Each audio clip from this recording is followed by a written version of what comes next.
Hello बच्चों, welcome to KV champs with Priyanka ma'am. आज हम स्टार्ट करेंगे क्लास सेकंड की इंग्लिश की बुक मृदंग का चैप्टर नंबर 2, जिसका नाम था आउट आउट। हमने उसमें पिक्चर रीडिंग भी की और चैप्टर रीडिंग की थी पिछले पार्ट में। वीडियो का जो फर्स्ट पार्ट था जिसमें मैंने आपको अच्छी तरह चैप्टर को एक्सप्लेन करके बताया था, उसकी पिक्चर रीडिंग के क्वेश्चन आंसर्स भी करवाए थे और चैप्टर की रीडिंग भी करवाई थी। अभी हम थोड़ा सा उसको रिवाइज करेंगे। चैप्टर में क्या था? जीत और बबली नाम के दो बच्चे थे जो छुट्टी वाले दिन गेम्स खेल रहे थे, आपस में खेल रहे थे। उन्होंने बहुत सारी गेम्स खेली। उन्होंने हाइड एंड सीक गेम भी खेली, उन्होंने स्किपिंग द रोप भी गेम खेली थी। फिर उसके बाद उन दोनों ने डिसाइड किया था कि वो बैट एंड बॉल का एक गेम खेलेंगे, जिसमें पहले जीत डिसाइड करता है कि वो बॉलिंग करेगा और बबली जो थी वो बैटिंग कर रही थी। जीत ने जब बॉलिंग की तो बबली ने जब हिट किया, बॉल को मारा, अपने बल्ले से बॉल को मारा, तो वो बॉल उनके दोस्त मोहित के घर के गार्डन में चली गई। लेकिन उनका जो दोस्त मोहित था उसके घर पे ताला लगा हुआ था और वो उस बॉल को वहां से नहीं ले पाए और उनका गेम जो था वो बंद हो गया था। ठीक है, पहले अभी हम इतना ही एक्सप्लेन करेंगे। उसके बाद उन्होंने यहाँ पे आपको क्वेश्चन आंसर्स दिए गए हैं जो हम अभी सॉल्व करेंगे इसी चैप्टर के बेसिस पे। ठीक है, आंसर द फॉलोइंग क्वेश्चंस। अब आपको इस चैप्टर में कुछ क्वेश्चन आंसर्स दिए गए हैं जिनके हम आंसर जो है वो अपनी नोटबुक में हम लिखेंगे, आप लिख सकते हैं। फर्स्ट क्वेश्चन जो आपको दिया गया है वो है, what game do you like to play with your friends. आपको बोला गया है कि जैसे वो बच्चे गेम खेल रहे थे वैसे आपसे पूछा गया है कि आप अपने दोस्तों के साथ कौन सी गेम खेलना पसंद करते हैं। तो हम इसके आंसर में लिखेंगे, I like to play cricket, hide and seek, badminton and football with my friends. मैं अपने दोस्तों के साथ क्रिकेट, छुपन छुपाई, बैडमिंटन का गेम और फुटबॉल का गेम खेलना पसंद करता हूँ। वैसे अभी जो आपको नेक्स्ट क्वेश्चन इस चैप्टर में पूछा गया है, बोला है, have you played bat and ball. क्या आपने कभी बैट एंड बॉल जो गेम होता है वो खेला है? जैसे मैंने आपको बताया कि उन दोनों ने बैट एंड बॉल का गेम खेलना डिसाइड किया, वैसे आपसे इसमें पूछा गया है कि आपने कभी बैट एंड बॉल का गेम खेला है। तो हम इसके आंसर में लिखेंगे, yes I have played bat and ball. आप इसके आंसर में लिखेंगे, yes I have played bat and ball. Next question जो आपसे पूछा गया है इस चैप्टर में वो है, Babli made a ball using a few rags, paper, wool and strings. Have you tried to play a game using the things around you? What did you play? Name the things that you used to play. And उसके बाद आपको पूछा गया है, talk about it in the class. आपको chapter में मैंने थोड़ा एक्सप्लेन किया। उसके बाद जो नेक्स्ट हमने चैप्टर में पढ़ा था उसमें ये था कि जब उन दोनों की बॉल जो थी उसके दोस्त मोहित के घर में चली गई थी और उन्हें वो नहीं मिल पाई, तो उनका गेम जो था बैट एंड बॉल का वो बंद हो गया था।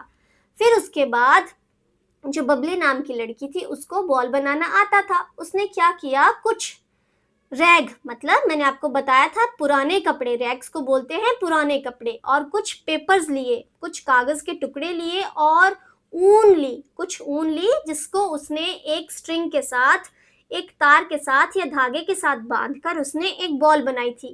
जिसके बाद फिर बबली ने डिसाइड किया कि वो बॉल को थ्रो करेगी, फेंकेगी और जीत जो है उसे बैट से हिट करेगा। बैटिंग जीत कर रहा था और बॉलिंग जो थी वो बबली कर रही थी। फिर उसके बाद जब बबली ने बॉलिंग की, जीत ने उसे अपने बैट से हिट किया और जैसे ही उसने जोर से उसे हिट किया, वो पूरी बॉल जो उन्होंने कपड़ों से, पेपर से और वूल से और धागे से लपेट के रोल करके बनाई थी, वो पूरी तरह हवा में खुल गई और उसे जोर से जैसे ही हिट किया उसने वो खुल गई और बबली ने उसे उछलते हुए उसके टुकड़ों को, रैग्स के जो टुकड़े थे उसको पकड़कर जोर जोर से चिल्लाया, आउट आउट। इस चैप्टर में ये था। तो उसी से रिलेटेड आपको इसमें क्वेश्चन पूछा गया है कि Bubbly made a ball using a few rags, paper, wool and strings. Have you tried to play a game using the things around you? What did you play? Name the things that you used to play. Talk about it in the class. तो हम इसका answer आप लिखेंगे जिसमें आपको पूछा गया कि क्या आपने भी कोई ऐसा गेम खेला है, क्या आपने ऐसा कुछ ट्राई किया है। तो आप लिखेंगे यस आई हैव, मतलब मैंने भी ऐसा कुछ ट्राई किया है और ऐसे इस तरह की कोई गेम खेली है। फिर आपसे पूछा है कि व्हाट डिड यू प्ले, आपने क्या खेला, क्या खेला आपने, कौन सी गेम खेली। तो आप लिखेंगे I played Tipu using a ball made of paper, rags and string. Tipu एक तरह का गेम होता है जिसे हम बोलते हैं, हिंदी में जिसे हम बोलते हैं स्टापू। उसमें क्या होता है कि 4 पत्थर जो है हम लेते हैं, फ्लैट पत्थर होते हैं, उन्हें 1 बाय 1 स्टैक के रूप में एक के ऊपर एक करके उन पत्थरों को रखा जाता है और एक खिलाड़ी जिसके हाथ में एक गेंद होती है, तो वो बच्चा यही बोलता है, आप लोग यही लिखेंगे कि वो जो गेंद है उन्होंने कुछ रैग से, पुराने कपड़ों से, पेपर से और स्ट्रिंग से बनाई है और वो टीपू नाम की जो गेम है उसको खेल रहे, आपने वो गेम खेली है। तो उसमें वो उस बॉल से जिस बच्चे ने उन पत्थरों को रखा है वो उन्हें रखकर भाग जाता है और जो बच्चा है उसे उन पत्थरों को बॉल से वो हिट करता है और बच्चों जब तक उसको वो बॉल ढूंढ के लाना होता है उससे पहले पहले उस बच्चे को वो पत्थर दोबारा फिर से रखने होते हैं, जिसे हम बोलते हैं पिट्ठू। पिट्ठू नाम की इस गेम को हम बोलते हैं। तो आप यही लिखेंगे कि yes I have played, yes I have, पहले वाले का आप आंसर लिखेंगे कि हाँ मैंने खेला है। उसके बाद आप लिखेंगे I played Tipu using a ball made of paper, rags and strings. ठीक है, नेक्स्ट क्वेश्चन अब हम देखते हैं इसमें क्या दिया गया है। नेक्स्ट क्वेश्चन हमें दिया है, read page number 10 and 11 of the story again and number the following sentences in their correct order. हम पहले सेंटेंसेस पढ़ लेते हैं। सेंटेंस में क्या लिखा है, Babli hit the ball. First sentence आपको दिया है Babli hit the ball. Second sentence is Jeet threw the ball. Next one is the ball went into the Mohit's garden. Next is Jeet got ready to throw the ball and last sentence is they lost the ball. तो आपको chapter के according मैंने अभी समझाया था, पूरी story मैंने अभी दोबारा रिवाइज करवाई, जिसमें आपको मैंने बताया कि पहले जो था जीत डिसाइड करता था कि उसने बॉलिंग करनी है, मतलब पहले जीत ने डिसाइड किया। तो इसमें आपको बोला है कि जैसे जैसे चैप्टर में एक्सप्लेनेशन की गई है आपको उसके अकॉर्डिंग इन स्टेटमेंट्स को, इन सेंटेंसेस को नंबरिंग देनी है कि पहले क्या हुआ, उसके बाद में क्या हुआ, फिर उसके बाद क्या हुआ, फिर उसके बाद क्या हुआ। तो हमने ये चैप्टर अच्छी तरह पढ़ा है, मैंने आपको समझाया है। तो इसमें हम पहले उसने क्या किया था, Jeet got ready to throw the ball. पहले जीत जो था वो बॉल को फेंकने के लिए तैयार हो गया था। तो यहाँ पे हम नंबर लिखेंगे 1, नंबर 1। उसके बाद क्या हुआ, जब जीत ने बॉल फेंकी तो बबली ने बॉल को हिट किया। बबली ने बॉल को, पहले तो वो तैयार हो गया थ्रोइंग करने के लिए, फिर उसके बाद जीत थ्रू द बॉल, उसके बाद जीत ने बॉल को फेंका, तो यहाँ पे नंबर आएगा 2। उसके बाद बबली हिट द बॉल, यहाँ पे ये नंबर आएगा 3, इसको हम नंबरिंग देंगे 3। The ball went into the Mohit's house, Mohit garden. उसके बाद जो उन्होंने, बबली ने जब बॉल को हिट किया तो बॉल जो थी वो मोहित के गार्डन में चली गई थी। तो यहाँ पे इस सेंटेंस को हम नंबरिंग देंगे 4। नेक्स्ट, उसके बाद जब मोहित के गार्डन में वो बॉल चली गई तो वो नहीं ला पाए क्योंकि मोहित के घर पे तो ताला लगा था। तो ये स्टेटमेंट, ये sentence, they lost the ball, ये नंबर 5 पे आएगा। ठीक है, आप इसकी नंबरिंग ऐसे करेंगे, number 1 Jeet got ready to throw the ball, उसके बाद Jeet threw the ball, then उसके बाद बबली हिट द बॉल, उसके बाद the ball went into Mohit's garden, फिर उसके बाद दे लॉस्ट द बॉल। अभी नेक्स्ट पेज पे चलते हैं कि क्वेश्चन आंसर्स आपको क्या दिए गए हैं। एक नोट दिया गया है, note to the teacher, encourage interaction using mother tongue और लोकल टर्म्स। आपको बोला गया है टीचर के लिए ये है कि वो बच्चों को इनकरेज करें, मतलब उन्हें प्रेरित करें कि वो अपनी मदर टंग में जो उनको कंफर्टेबल लैंग्वेज है या जिस लैंग्वेज में वो बात करते हैं उसमें कुछ इंटरेक्शन करें, मतलब बातचीत करें। Speak about how things around you can be used to have fun, such as using an old bicycle tires as a wheel and running after it with a stick। जैसे कि पहले क्या होता था कि बच्चे पुराने जो टायर्स होते थे उनको गड्ढा बनाकर उसके साथ एक स्टिक लगाकर एक खेल खेलते थे। तो आपको यही बताया गया है कि इसमें बच्चों को टीचर जो है वो एनकरेज करें और उन्हें बताएं कि कैसे मस्ती की जाती थी, हम अपने पुरानी चीज़ों से करते थे, कैसे पहले मस्ती होती थी या बच्चे मस्ती करते हैं पुरानी चीज़ों को यूज़ करके। जैसे कि उसमें उन्होंने पुराने टायर्स को यूज़ किया, उसे एक गड्ढे की तरह व्हील की तरह यूज़ किया और उसके साथ स्टिक लगाकर उसे आगे आगे चलाया। Encourage the children to use waste material and create something useful।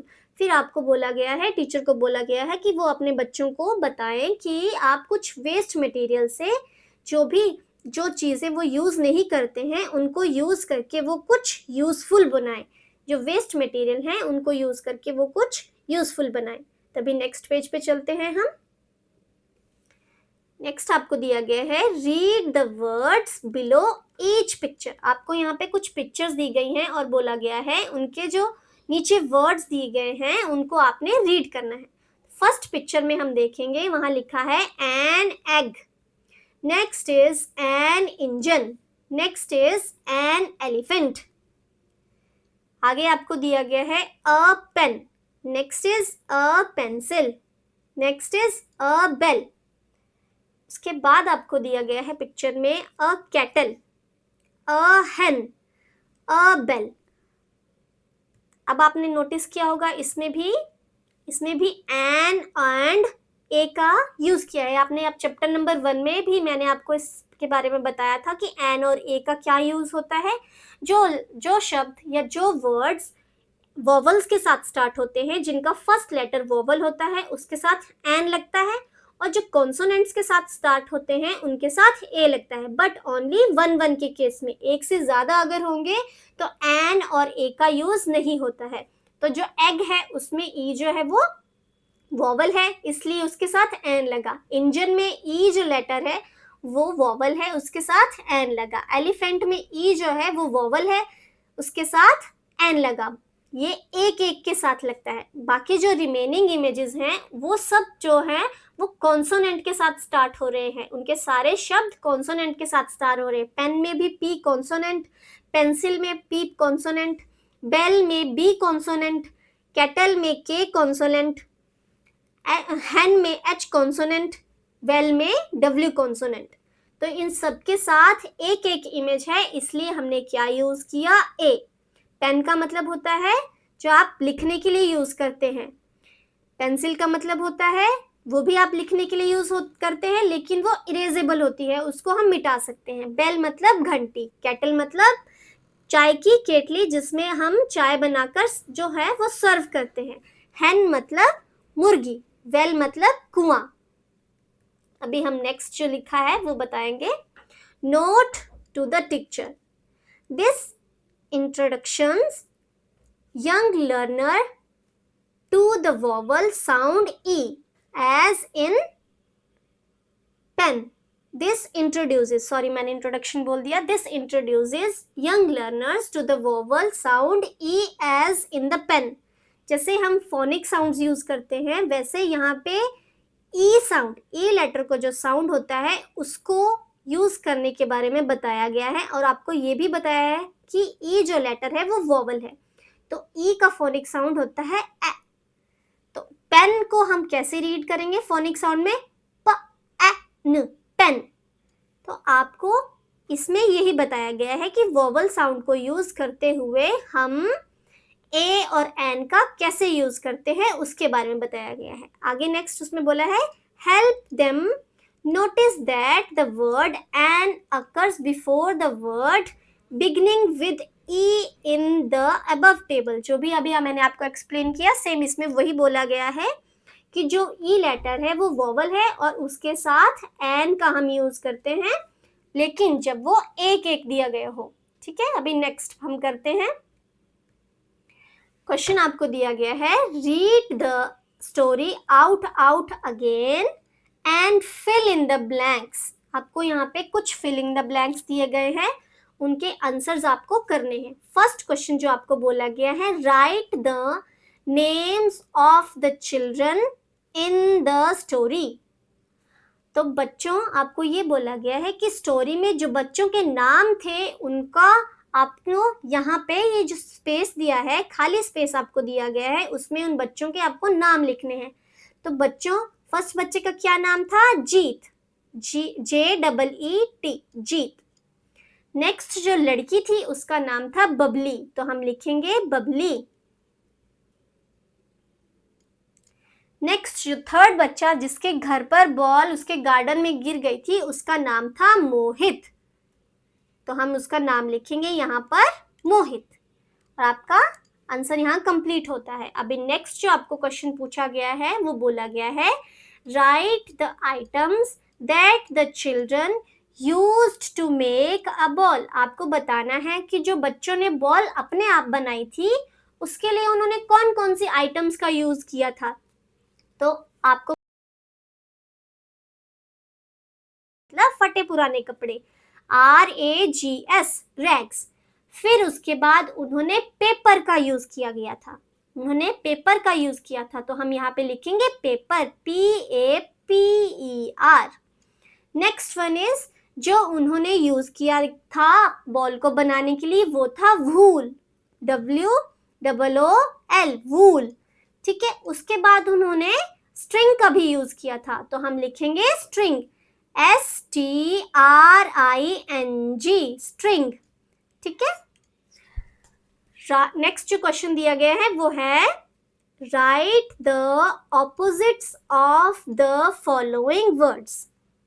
One has been done for you.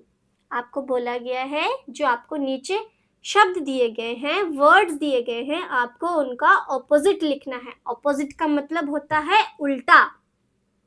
जो भी आपको यहाँ पे वर्ड्स दिए गए हैं आपको उनके उल्टे शब्द लिखने हैं। जैसे कि आपको एक एग्जाम्पल दिया गया है, एक आपको करके दिया गया है अप, जो है अप का मतलब होता है ऊपर, और उसका ऑपोजिट क्या होगा?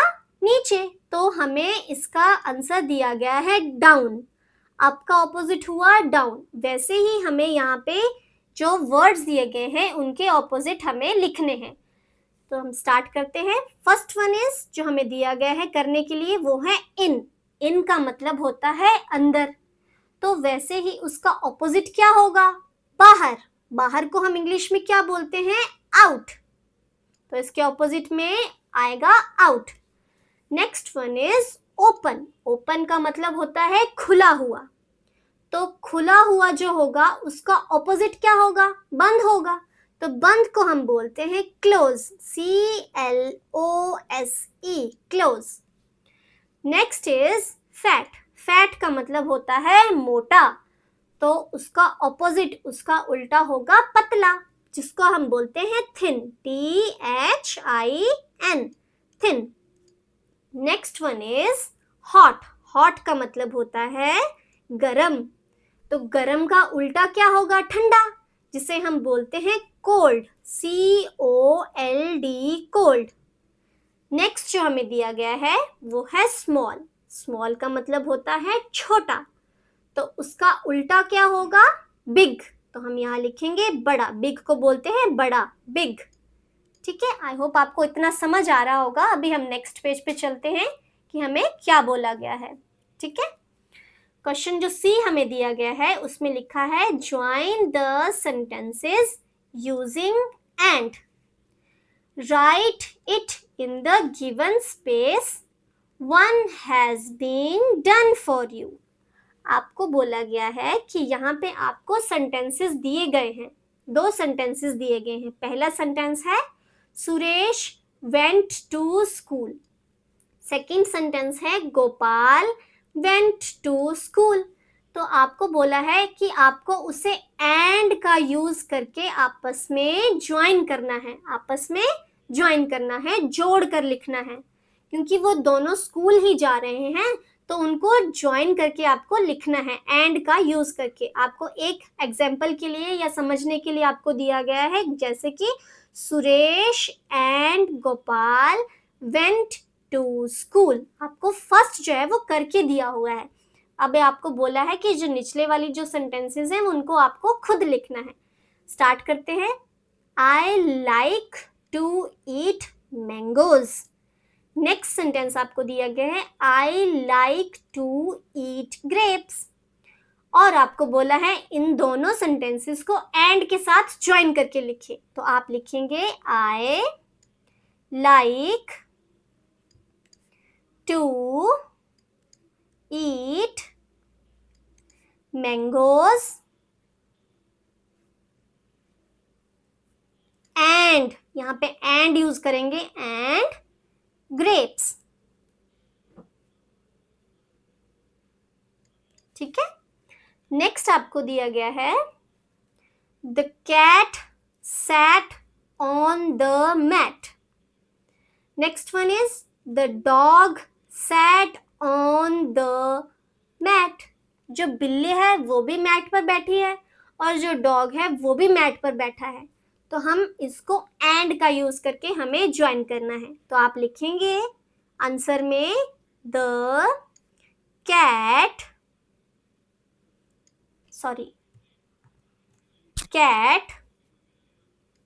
एंड, यहाँ पे एंड यहाँ पे आएगा, and dog sat on the mat. ठीक है. नेक्स्ट जो हमारे सेंटेंसेस दिए गए हैं उनके बारे में पढ़ते हैं. This ball has yellow dots on it.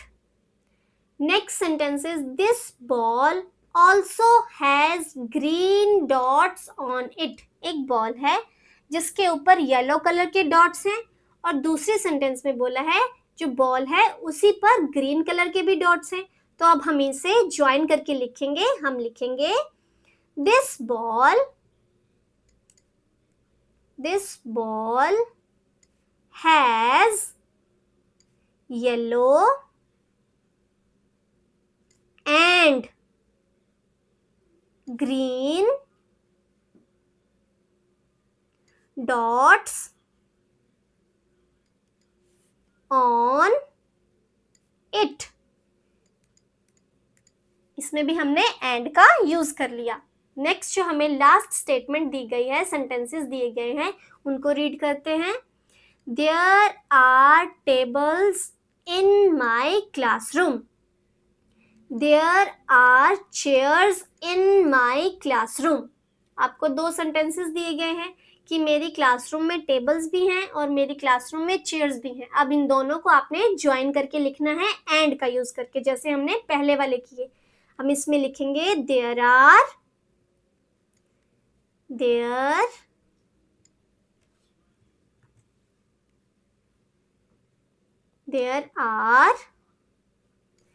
tables and chairs in my classroom.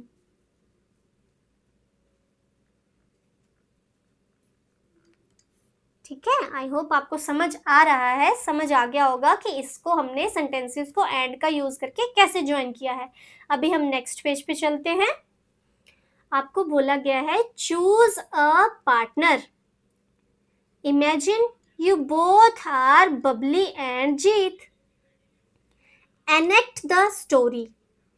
You may use some words from the story for dialogues. आपको क्या करना है, दो बच्चे, इसमें पहले आपको क्या करना है, अपने पार्टनर को चूज करना है। मतलब आपकी क्लास में जो आपके फ्रेंड्स हैं उसमें से आप किसी को भी चूज कर सकते हैं और आपको दोनों को इमेजिन करना है कि आप दोनों में से कोई एक बबली बना है और कोई एक जीत बना है और उस आपको एक स्टोरी एक्ट करनी है, enact the story. You may use some words from the story for dialogues. ठीक है, आपको डायलॉग्स के लिए कुछ वर्ड्स जो हैं वो आप स्टोरी से यूज कर सकते हैं। जैसे कि फॉर एग्जांपल मैं आपको समझाती हूँ कि जो दो बच्चे हैं वो एक्ट कर रहे हैं कि वो एक गेम खेलते हैं। जैसे कि मान लीजिए कि वो दोनों खेलना चाहते हैं बैडमिंटन। पहले वो बैडमिंटन का गेम खेलते हैं, फिर उसके बाद वो दोनों हॉपस्कॉच खेलते हैं, फिर वो डिसाइड करते हैं कि नहीं, अब हमने पकड़ पकड़ाई की गेम खेलनी है। जैसे उन दोनों ने पहले स्किपिंग खेली, फिर उन्होंने हाइड एंड सीक खेली, वैसे ही दो बच्चे जो हैं वो पहले डिसाइड करते हैं, पहले वो बैडमिंटन खेलते हैं, फिर हॉपस्कॉच खेलते हैं, फिर वो दोनों डिसाइड करते हैं कि वो दोनों पकड़ पकड़ाई की गेम खेलेंगे। वो दोनों पकड़ पकड़ाई की गेम खेलते हैं, फिर उसके बाद एक लड़का जो है वो पुलिस बनता है और दूसरा बच्चा जो है वो चोर बनता है। जो पकड़ पकड़ाई की गेम होती है उसको बोलते हैं चेजिंग गेम, उसको बोला जाता है चेजिंग गेम। हम इसको टैग भी बोलते हैं, हम इसे रनिंग गेम भी बोलते हैं। तो एक बच्चा जो है वो दौड़ता है, भागता है और दूसरा बच्चा जो है वो उसे पकड़ने के लिए उसके पीछे भागता है। सेम वो ऐसे ही अपनी गेम स्टार्ट करते हैं। वो भागने वाली लड़की मान लीजिए या जीत मान लीजिए कि जीत जो है वो भाग रहा है और बबली उसे पकड़ रही है। जीत भागता भागता है और बबली उसको पकड़ने के लिए उसके पीछे पीछे भागती है। एक टाइम पे जाके बबली जीत को पकड़ लेती है तो जीत जो है वो आउट हो जाता है। जैसे इस गेम में वो हिट करती है और उसकी बॉल जो हवा में उड़ के उसके रैग्स के टुकड़ों को पकड़ लेती है और जो जीत है वो आउट हो जाता है। वैसे ही सेम जब जीत भागता है और बबली उसे पकड़ लेती है तो वो उसे बोलती है आउट और जीत जो है वो आउट हो जाता है। अब वो डिसाइड करते हैं, जैसे कि वो पलट लेते हैं कि अब बबली भागेगी और जीत उसे पकड़ेगा। इसी तरीके की आप कोई गेम जो है वो इमेजिन करके अपनी स्टोरी बना सकते हैं और अपने क्लास में अपने टीचर्स के साथ, फ्रेंड्स के साथ नरेट कर सकते हैं। अभी नेक्स्ट जो आपको क्वेश्चन बोला गया है, आस्क योर ग्रैंड पेरेंट्स और parents to tell you about a game that they had played in their childhood. Find out about it in detail. The next day speak about it in the class. आपको बोला गया है कि आप अपने grand parents से या अपने पेरेंट्स से, मतलब अपने ग्रैंड पेरेंट्स दादा दादी से, नाना नानी से या फिर अपने मम्मी पापा से, पेरेंट्स से पूछिए कि वो बचपन में कौन सा गेम खेलते थे। उनके जो बचपन में वो गेम खेलते थे उसके बारे में आप उनसे पूछिए और फिर उसके बाद उस गेम के बारे में पूरी डिटेल पूरी जानिए कि आपको पूरे आपके पेरेंट्स बताएं या आपके ग्रैंड पेरेंट्स आपको बताएं कि वो कौन सा गेम खेलते थे। फिर उस गेम के बारे में नेक्स्ट डे आप अपनी क्लास में जाकर अपने टीचर्स के साथ और अपने क्लासमेट्स के साथ शेयर करें। यहाँ पे टीचर के लिए एक नोट दिया गया है, note to the teacher. Activity A is a pair work. जैसे मैंने आपको बताया ऊपर, एक्टिविटी ए जो थी जिसमें आपको चूज करना था पार्टनर, मैंने आपको एक्सप्लेन किया, वही इसमें बताया गया है कि टीचर को क्या करना है, बच्चों को बताना है, समझाना है कि एक्टिविटी ए जो है वो पेयर वर्क है। Help the children choose there partner. आपको मतलब टीचर जो है वो हेल्प करेंगे, बच्चे की पार्टनर चूज करेंगे। Provide them the required material to enact the story in part. ठीक है, फिर वो टीचर जो है वो बच्चों को जो रिक्वायर्ड मटेरियल होगा वो देंगे ताकि वो बच्चे जो है वो स्टोरी एक्ट करेंगे। ठीक है, encourage the children to use English as much as possible. आपको बोला गया है, टीचर को बोला गया है कि बच्चों को एनकरेज करें कि वो ज्यादातर इंग्लिश लैंग्वेज का ही यूज करें।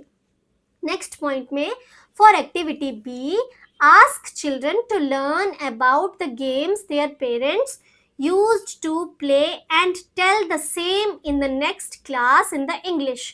सेम जैसे मैंने आपको समझाया वही इसमें दिया गया है, बोला गया है कि जो एक्टिविटी 2 है उसके लिए आपको बच्चों को बोलना है कि वो अपने पेरेंट्स को पूछे कि वो कौन सा गेम खेलते थे, उनसे पूछें और उसके बाद जो सेम है जो उन्होंने उनके पेरेंट्स ने उन बच्चों को एक्सप्लेन किया होगा वो नेक्स्ट डे आकर अपनी या नेक्स्ट क्लास जो होगी इंग्लिश में आके वो उसे एक्सप्लेन करें। They may use some of the terms related to the games in their mother tongue. जो भी उनके पेरेंट्स ने या ग्रैंड पेरेंट्स ने उनको बताया होगा कि वो बचपन में कौन सी गेम खेलते थे, वो वाली वर्डिंग वो सेम यूज कर सकते हैं अपनी मदर टंग में। ये एक टीचर के लिए नोट है, ठीक है। तो अभी इसी के साथ आपका ये वाला चैप्टर के जो क्वेश्चन आंसर्स वाला पार्ट है वो कंप्लीट हो गया है। हमने इसका जो एक्सप्लेनेशन वाला पार्ट था वो लास्ट वीडियो में कंप्लीट किया था। इस वीडियो में हमने इसके क्वेश्चन आंसर्स कंप्लीट किए हैं। आई होप आपको समझ आ गए होंगे। आप इन्हें अपनी नोटबुक में नोट कर सकते हैं। आपको मैंने वोवल्स भी समझा दिए हैं। ई जो है वो ई लेटर का भी बता दिया है, ई का साउंड कैसा होता है, और वोवल्स के साथ एन और ए का यूज होता है, उसकी भी मैंने फुल एक्सप्लेनेशन आपको दे दी है। इसी के साथ आज का जो चैप्टर है, आज का क्लास हम कंप्लीट करते हैं। अभी मैं आपको नेक्स्ट वीडियो में नेक्स्ट चैप्टर के साथ फुल एक्सप्लेनेशन के साथ मिलेंगे। Okay, take care, bye.